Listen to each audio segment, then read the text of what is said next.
this video, I'm here to show you the Safelink accessory. The Aragón Nexus can also connect to the vehicle's data wirelessly through our Safelink sensor. Next, I'm going to show you how to connect it and its advantages. We will connect each cable according to its color. We need to insert the cable and apply pressure, and the connector itself will stay fixed in place. Next, the CAN-BUS cables from our installation.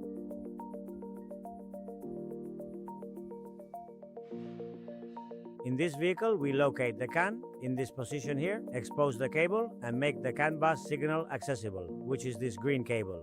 In this case, the green cable will be the high CAN, and the orange-brown cable will be the low CAN. We will need to separate the wiring a little. We insert it as follows.